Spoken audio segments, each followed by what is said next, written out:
So students, you can see here in the picture, this is a person who is going to tap on the knee of this boy.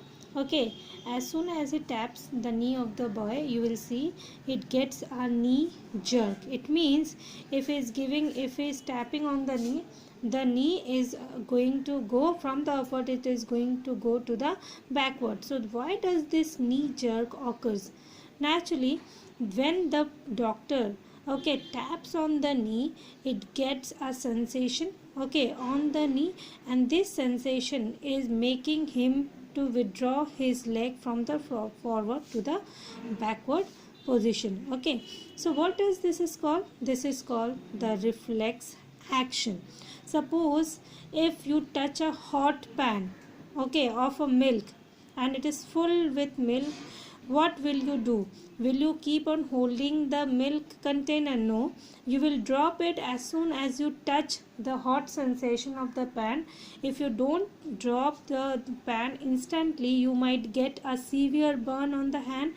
Have you ever thought that yes, that pan full of milk is going to be wasted? Or have you ever thought of that if you drop the pan, your mother is going to scold you? No, you never thought of that. You, as soon as you touch the pan, hot pan, you dropped it. So this is a spontaneous reaction which is being given by your body, and this spontaneous reaction, it is called what? Reflex action, right? So we are going to see that what is reflex action. So reflex action, it is a spontaneous, automatic. It is automatic, and it is short lived response.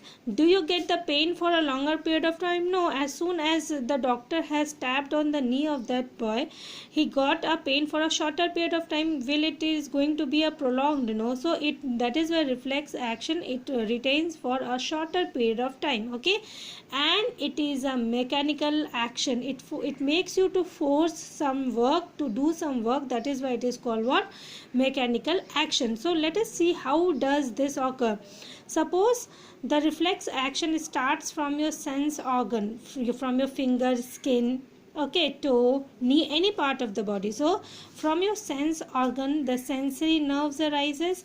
This sensory nerves carries the impulse where? It carries the impulse to the spinal cord. This is the spinal cord which I have drawn, and from the spinal cord, this spinal cord acts as a modulator, because it makes you to do the mechanical work. So that is why it is called as a modulator, and from here the motor nerve will arise, and this motor nerve will go where? It will go to the place, the same nerve sensory organ where the stimulus or the pain it is being arising, and it reaches where? It reaches to the effector organ. If you are getting a pain in a prick in your hand, naturally you are going to remove your hand, not your leg. So it is where? It is going where? It is going to the effector organ, and muscles, or the organ where you are getting the pain. So this is the structure of a reflex arc. So this is the structure of a reflex arc. This reflex arc structure, it is very, very important. You are going to get this structure of a reflex arc for the drawing in the Madhyamik. If it don't comes this year, then this diagram becomes 101% important for you all. So, and plus, apart from the diagram of this reflex arc, you all require to study it also. So let us see what is given here. It is given here that the motor organ or the sensory organ, the sensory or the receptor organs, they are always present. Suppose this is my fingers, the receptors are present just below this finger. So it is saying here that below the skin you have the receptors, sensory organ receptor. You are getting a prick here. Suppose I am giving a prick here, on your hand, and from there it reaches where? It reaches to the receptors. From the receptor it is being carried away where? To the spinal cord, and in the spinal cord you will see this is again acting what? It is acting as a modulator. It means it is converting the sensory nerve to the motor nerve. right? And this conversion takes place with the help of the internuncial neuron. That is, it is acting a bridge between the sensory nerve and the motor nerve or the effector nerve. Okay, so that is why always keep in mind, internuncial neuron converts the sensory nerve sensation into the motor sensation. Okay, so from here the impulse, it is carried away from the effector efferent neuron to the place, okay, to the same place of origin where it was arising. From here, that is from the efferent neuron, it is carrying where? It is carrying to the muscle or the fiber which is present in the surrounding area, right? So this is all about the pathway of the reflex arc. Again I am saying this is very important for your madhyamik diagram as well as the explanation both. Next you all will see what, so if I ask you what is reflex arc, so it is said that path of reflex action is known as reflex arc. Okay, so path of reflex action is known as reflex arc. And what are the advantages of it? You all will see that there are two basic advantages of it. The first advantage, it is that it is a very fast action, okay, and it is protective mechanism. I told you that when you are touching a pan, hot pan, you drop it as soon as possible. If you don't drop it on time, you might burn all your fingers. So it is a very fast action. Secondly, it is said that this prevents the overloading of the brain. So overloading of the brain is prevented by the reflex action. How?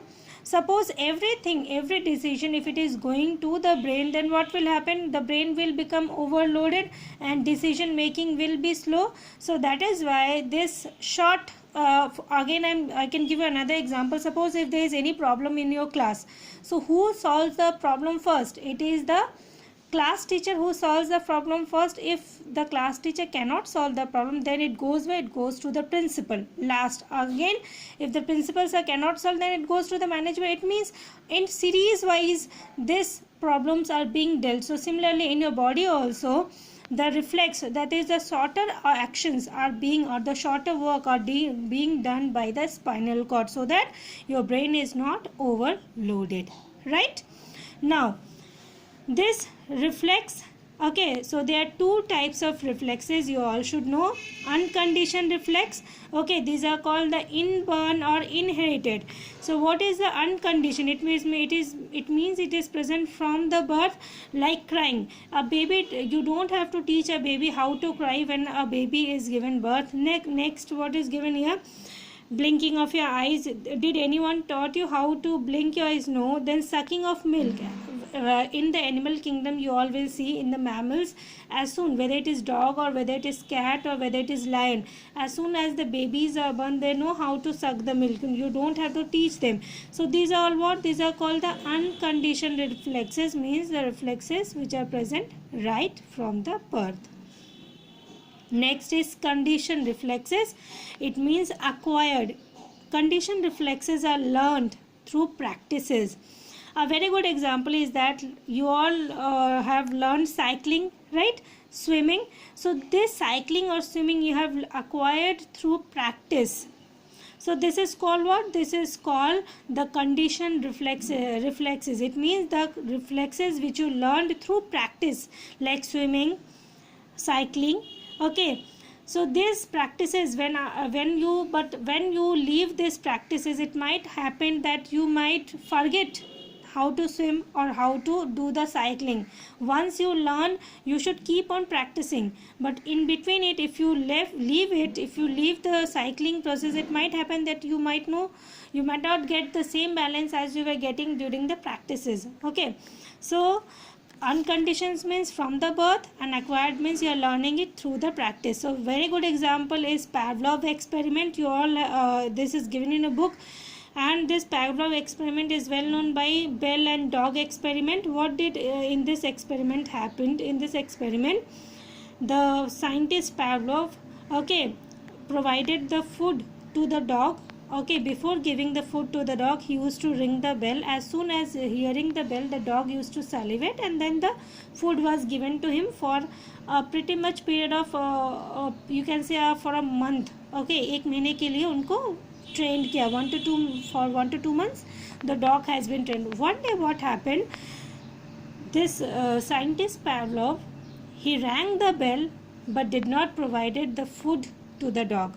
Okay, by hearing the bell the dog started to salivate, not by seeing the food. So here the dog salivation was linked with the bell. So in this case you can see that the dog salivation, he has been trained that when to salivate. He used to salivate when as soon as he used to listen to the bell. Okay, so this was all about the Pavlov experiment, class. Next, what we have to see, we have to see that what are the other uses of the reflexes. You always see it is physical and anatomical part. Okay, it is protective. Next, it is anti-gravity reflexes are present. Okay, then you have this part, class. Actually this is not required for you all, this is for the class 11 up to here. IB Pavlov experiment, you all should go through it. Thank you, class.